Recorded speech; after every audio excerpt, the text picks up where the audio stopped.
오늘 함께 나눌 말씀의 제목은 우리 계속해서 이어서 욥의 첫 번째 반론 세 번째 시간입니다.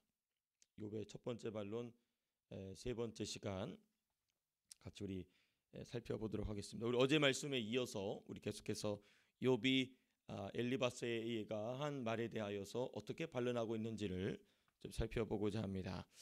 어제 6절은 이렇게 마무리됩니다. 나의 날은 배틀의 북보다 빠르니 희망 없이 보내는구나 하고서는 사람에게 말하다가 독백으로 바뀌었죠. 독백으로 혼자 말하는 걸로 바뀌었다가 7절에 와서는 무엇으로 바뀌냐면 지금 기도로 바뀌고 있습니다. 내 생명이 한낱 바람 같음을 생각하옵소서 하면서 지금 이 독백에서 기도로 바뀌게 됩니다. 엘리바스가 말하던 중에 시작된 기도입니다. 우리가 성경을 보다 보면은 특별히 바울 서신이 주로 그런 경우가 있죠. 바울 서신도 보면은 사도 바울이 성도를 향하여 그 진리에 대해서 깊이 가르치고 때로는 책망도 하고 때로는 칭찬도 하다가 그가 갑자기 찬송을 시작하는 경우가 있습니다. 찬송하리로다. 그게 이제 우리 에베소서에 있지 않습니까? 찬송.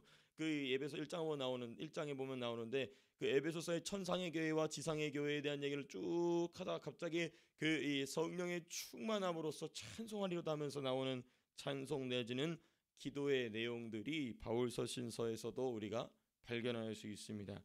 이것은 뭐를 의미하냐면은 저자, 이걸 기록하고 있는 사람이나 또는 화자, 말하고 있는 사람이 가장 하고 싶은 사람, 그 가슴 속에 가장 하고 싶은 말이 툭 하고 터져 나오는 장면인 것입니다.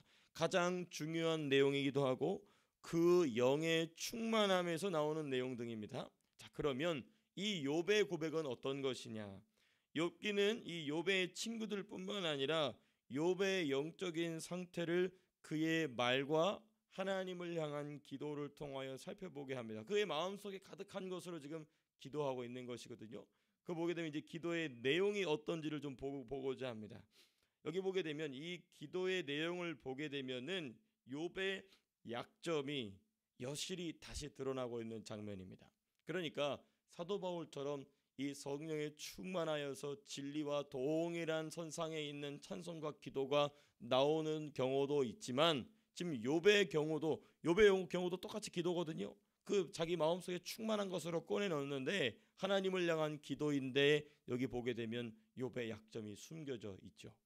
어떤 약점인가? 생각과 마음의 두려움을 자기 입으로 계속 꺼내고 있다는 점입니다. 자, 7절을 보시면 나의 눈이 다시 행복을 보지 못하리이다. 이 미래를 자기가 어떻게 알죠? 근데 자기가 벌써 단정짓고 나는 행복을 더 이상 보지 못할 것입니다 라고 얘기하죠. 8절 보게 되면 또 그렇게 얘기합니다. 8절 나를 본 자의 눈이 다시는 나를 보지 못할 것입니다. 나는 사라져버릴 것이기 때문에 나를 이전에 봤던 사람 더 이상 나를 못 보게 될 것이다. 왜? 죽을 것이니까. 또 9절 보면 이렇게 나옵니다. 수올로 내려가는 자는 다시 올라오지 못할 것이오니 자기가 지금 수올로 내려가고 있다는 것입니다. 10절 보시면 그는 다시 자기 집으로 돌아가지 못하겠고 자기 처소도 다시 그를 알지 못하리이다. 자기 집으로 자기가 제정신 차리고 자기의 온전한 상태로 집으로 돌아가지 못할 것이라는 얘기를 지금 하고 있습니다. 여러분 반복적으로 지금 부정적인 말을 하고 있어요. 반복적으로 인간적인 생각으로는 우리가 그런 상황에 처해 있으면 그런 생각을 할 수밖에 없는 거 아니겠습니까? 맞아요. 저도 인간이기 때문에 충분히 공감합니다. 공감해요. 그렇죠? 근데 이제 우리는 성경을 보고 있는 것이기 때문에 성경을 묵상하고 있는 것이기 때문에 바로 그 부분입니다. 인간적인 생각, 인간적인 마음을 깨트리시기 위해 하나님은 고난을 지금 일으키고 계신 것입니다. 욥 안에 있는 그리고 그 욥기를 묵상하면서 아유 야 욥이 이 정도 고통이면 이런 말 할 수도 있지라고 생각하는 모든 성경 독자들 속에 있는 그 인간적인 마음까지도 주님은 이 욥의 욥의 사례를 통하여서 깨트리시는 것입니다. 예, 바로 그 부분 하나님의 계획과 또 하나님의 기대와는 전혀 다른 정반대의 말을 지금 쏟아놓고 있는 욥의 모습입니다. 그렇죠? 여기서 우리가 좀 구분해야 될 게 있어요.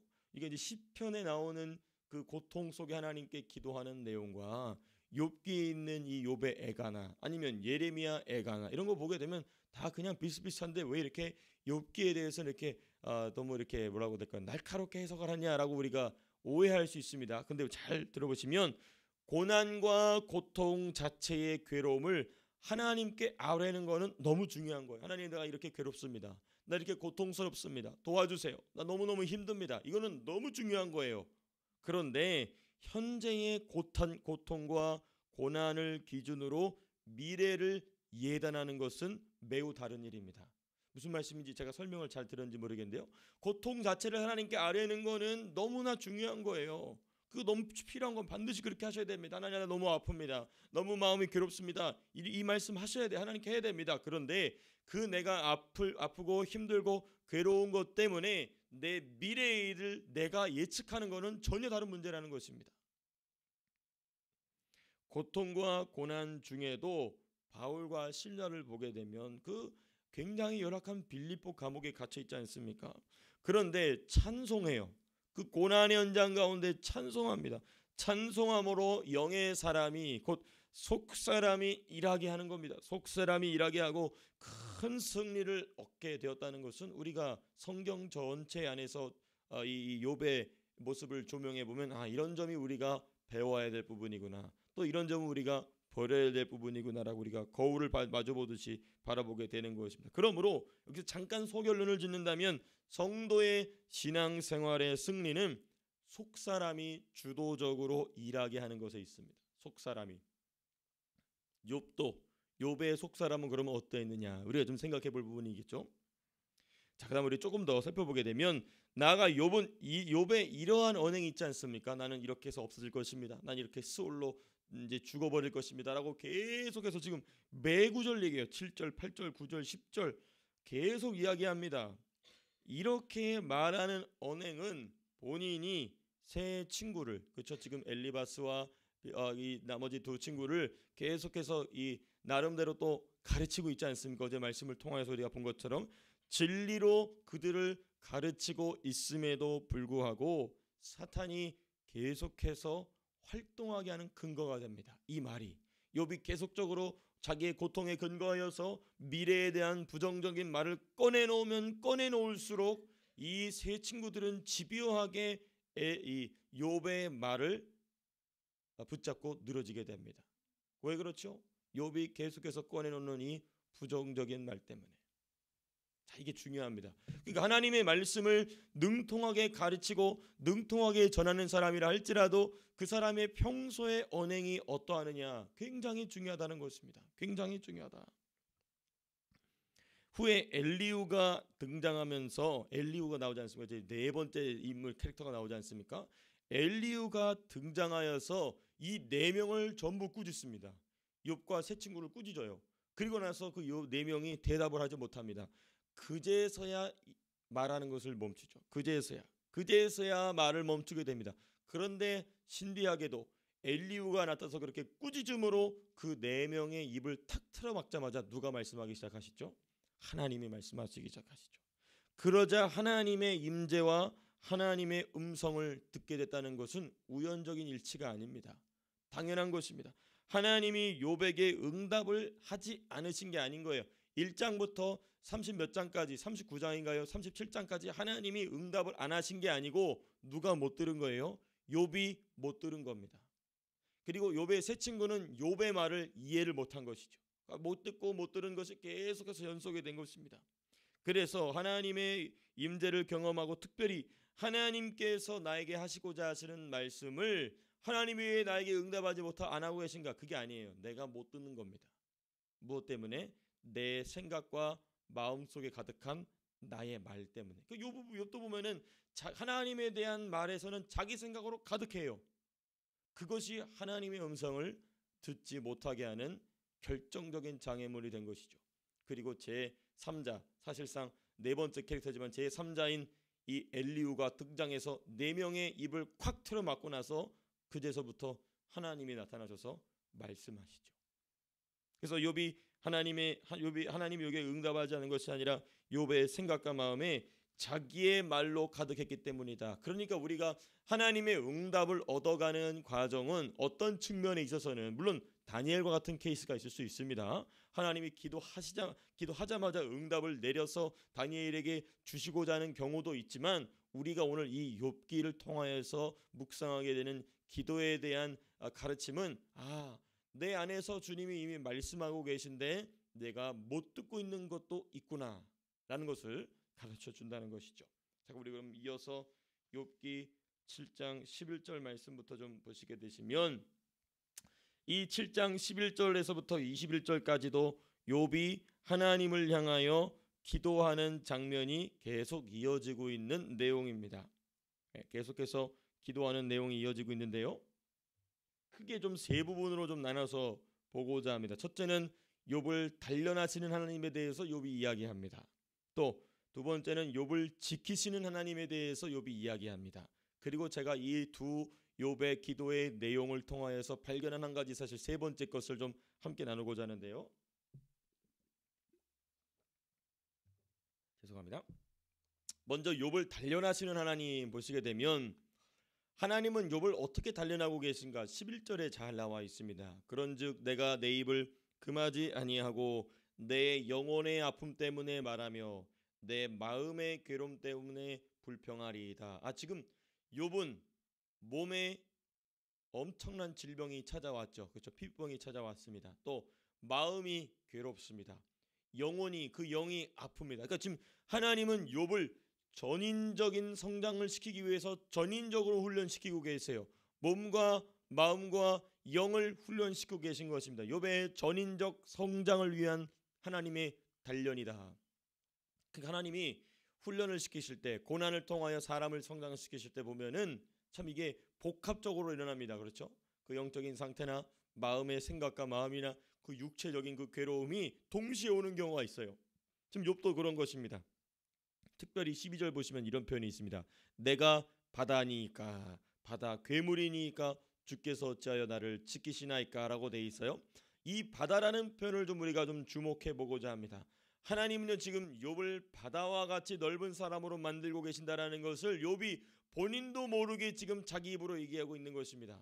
참 신비하죠? 하나님께서 지금 욥을 단련시키는 것이 몹시도 괴롭고 힘든 과정입니다. 그런데 욥이 내가 바다니까 라는 이 고백을 통해서 무엇을 발견하게 되냐? 하나님이 지금 욥을 바다와 같은 사람으로 만드시고 계시는구나. 바다에는요 세 가지 중요한 의미가 있습니다. 일단 모든 물을 수용합니다. 바다는 가장 낮은 곳에 있어요. 그렇죠? 가장 낮은 곳에 있기 때문에 모든 물이 흘러들입니다. 땅 육지에는 모든 물이 어디로 흘리냐면 바다로 흘러들이죠. 모든 물을 수용합니다. 두 번째, 바다는 수용된 물을 어떻게 하죠? 정화시킵니다. 깨끗하게 합니다. 깨끗하게 정화시킵니다. 그리고 세 번째 뭐합니까? 정화된 물을 다시 땅에 공급합니다. 그렇죠? 바다에서 발생한 수증기가 구름 위로 만들어지고 구름이 비로 땅에 떨어지게 되지 않습니까? 이게 누구냐면 예수가 하시는 일이에요. 예수님은 모든 사람을 다 받으십니다. 받아주시는 분이세요. 그런데 무엇으로? 예수의 피로 깨끗하게 씻기십니다. 예수의 피로 깨끗하게 씻기실 뿐만 아니라 세상으로 다시 보내시죠. 지상의 교회의 일원으로서 예수의 제자로서 말씀 사역자로서 전도자로서 사명자로서 세상으로 다시 보내십니다. 그러니까 지금 하나님이 지금 욥을 누구와 같이 만들고 계신 거냐면 지금 예수님과 같이 만들고 계신 거예요. 예수님과 같이 만드시는 과정 속에 있는 것입니다. 그러니까 이 성도의 단련, 성도가 하나님께 받은 단련은 곧 성장과 성화다. 성장과 성화다. 예. 하나도 낭비되는 것이 없다. 하나도 낭비되는 것이 없다. 두 번째, 하나님은 욥의 무엇을 구체적으로, 그래서 이렇게 바다와 같이 단련하고 계신 욥의 무엇을 단련하고 계신가 우리가 11절에 살펴봤지만 욥의 생각과 마음을 단련시키시는 그 하나님의 열심이 얼마나 큰지, 욥에게는 굉장히 큰 괴로움이었지만 하나님의 열심이 얼마나 큰지가 13절, 14절, 15절에 나옵니다. 13절을 보시면 이런 표현이 나와요. 혹시 내가 말하기를 내 잠자리가 나를 위로하고, 내가 잠들면 좀 괜찮아질까? 그렇죠? 잠자면 이제 모든 걸 잃어버리지 않습니까? 잠드는 순간.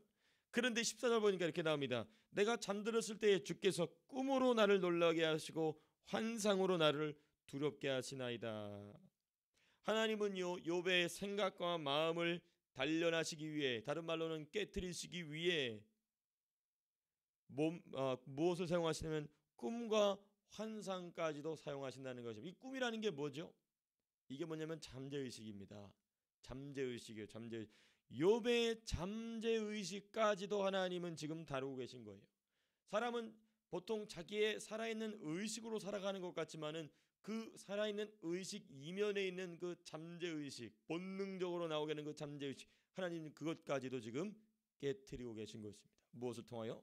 욥의 잠자리. 욥이 잠들어서 좀 그나마 쉼을 얻으려고 하는 그 순간에도 하나님은 욥의 잠재의식까지도 다루시고 깨트리시고 개조하시고 계신다라는 것을 욥이 지금 하나님을 향한 고백을 통하여 이야기하고 있는 것입니다. 얼마나 괴로웠겠습니까? 얼마나 괴로웠겠습니까? 그러나 동시에 우리는 무엇을 생각하게 되냐면 하나님은 이토록 열심히 있으시다. 무엇을 위해서? 우리 각자를 만드시는 일에 있어서 이토록 열심히 있으신 분이시다.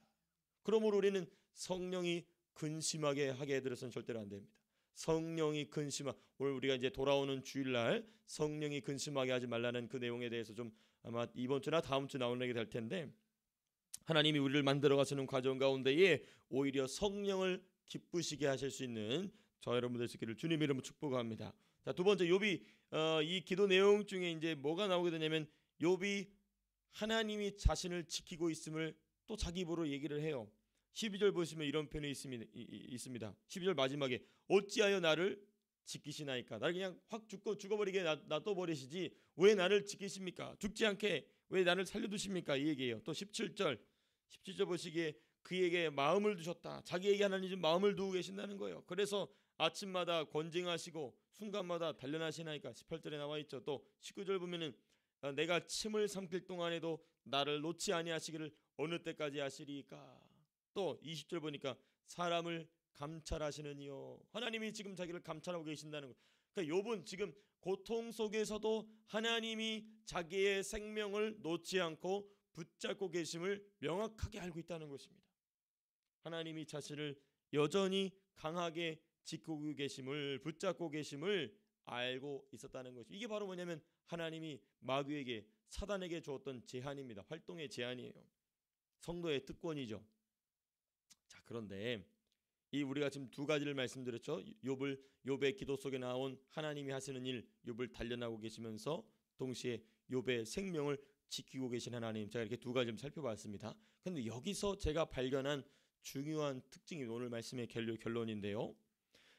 자신을 단련하고 계시면서도 동시에 여전히 자신을 보호하고 계신 하나님을 향한 욥의 태도의 특징입니다.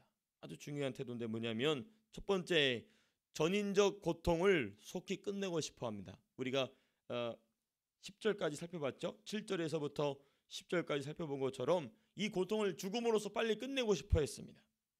나아지는 것을 완전히 포기한 거예요. 그리고 죽기를 자청합니다. 16절에 보면 더 잘 나와 있죠. 내가 생명을 싫어하고 영원히 살기를 원하지 아니하오니 나를 놓으소서. 내 날은 헛것이, 내가 지금 살아있는 날은 아무짝에 필요 없는 날이다 라고 지금 이야기하고 있는 것입니다. 하나님이 자기를 열심히 만들어오고 계신데 지금 욥은 뭐라고 얘기하고 있냐면 아무짝에 필요 없는 헛날들입니다 라고 지금 욥은 이야기하고 있는 것입니다. 자, 근데 두 번째가 더 중요해요. 뭐냐면 하나님을 향한 신앙 고백의 부재입니다. 그렇죠. 우리가 지금 가만히 보게 되면 욥이 하나님을 향하여 뭐라고 말을 많이 하는데, 말씀을 많이 올려드리는데 뭐가 빠져 있냐면 신앙 고백이 빠져 있습니다. 고통과 고난의 시간을 지나갔던 다른 신앙의 영웅들의 모습을 우리가 좀 기억해 볼 필요가 있어요. 그럼 우리가 제일 먼저 떠오르는 게 다윗이죠. 다윗이 그 고통의 나날들을 어찌 보면은, 여기 보면은 욥은 얼마나 이런 고통을 당했는가라고 했을 때 욥이 잠깐 어제 힌트를 줬죠. 몇 개월이면 몇 달. 근데 물론 고통이 굉장히 심했기 때문에 그거 너무 짧은데도 못 견뎌서 우리가 이렇게 얘기할 수 있는 건 절대 아닙니다. 그러나 다윗은 10몇 년을 도망 다닙니다. 그렇죠? 어마어마하게 긴 시간이에요.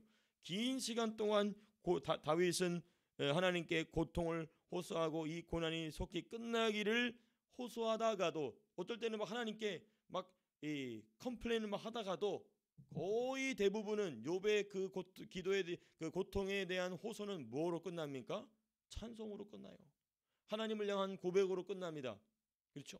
하나님을 향한 고백으로, 하나님을 향한 찬송으로 끝났기 때문에 그 젊은 다윗이 하나님 눈에 들을 수 있었던 것입니다.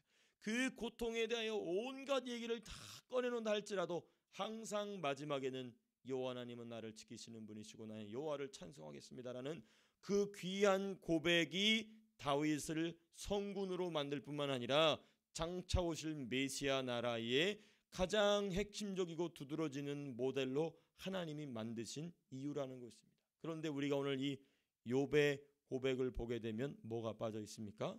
하나님을 향한 찬송이 빠져 있어요. 하나님을 향한 신실한 신앙 고백이 빠져 있습니다. 하나님이 내 생명을 지키고 있습니다 라는 그 말의 맥락도 그러므로 내가 감사합니다가 아니라 왜 나를 안 죽이십니까 라는 맥락에서 이야기하는 거예요. 나를 왜 안 죽이십니까 라는 맥락에서 이야기하고 있는 것이죠. 그래서 욥의 애가를 살펴보게 되면 고통에 대한 호소는 가득하나 또 친구들의 책망에 대한 반론은 있으나 하나님을 향한 찬송, 하나님을 향한 고백은 찾아보기가 매우 어렵다라는 점이 이 욥이 하나님께 드리고 있는 기도의 내용 속에서 우리가 중요하게 발견하는 이 특징입니다. 말씀을 맺고자 합니다. 우리가 고통이나 고난 속에 아직 있다 할지 아니할지라도 평안한 중에 있다 할지라도 저와 여러분들의 입술에는 항상 찬송이 있게 되시기를 바랍니다. 너무너무 중요해요. 찬송을 늘 하십시오. 찬송을 늘 꺼냅니다. 왜냐하면 바울과 실라도 찬송하다가 성령이 그들을 사로잡고 속사람이 그들로 하여금 그 감옥에 있는 모든 상황들을 깨트려 버리는 출발점이 바로 찬송입니다. 찬송하시고 그리고 뭐 가사를 마음대로 저도 불러 상관없습니다. 하나님을 찬양하는 것이면 가사 마음대로 막 하세요. 우리 시은이처럼, 시은이 요즘 보니까 모든 노래를 자기 마음대로 막 가사를 바꿔요. 근데 어찌됐든 상관없습니다. 하나님을 향한 찬송, 하나님을 향한 이 신앙의 고백이 저 여러분들의 입술에 늘 붙어 있게 되기를 축복합니다. 그래서 제가 이제 새벽 예배를 시작할 때에 사도신경으로 늘 시작하다가 왜 사도신경을 기도한 뒤로 바꿨냐면 기도로 하나님의 영으로 충만한 뒤에 하는 이 고백이 다르다라는 것을 제가 이게 기도하다가 그렇구나 해서 이거를 바꿨어요. 우리 주일 예배도 그렇게 하고 있지만은 기도한 뒤에 뜨겁게 기도한 뒤에 그 뜨거움으로 하나님을 향한 간절함으로 고백을 하나님께 드리는 것이 너무 중요하겠구나 해서 순서를 바꾼 것입니다. 이와 같이 저 여러분들의 오늘 한날의 삶 속에서 주님이 기뻐하시는 고백으로 저 여러분들의 입술이 또 가득 채워지기를 주님의 이름으로 축복합니다. 기도하고 마치겠습니다. 자, 기도하겠습니다.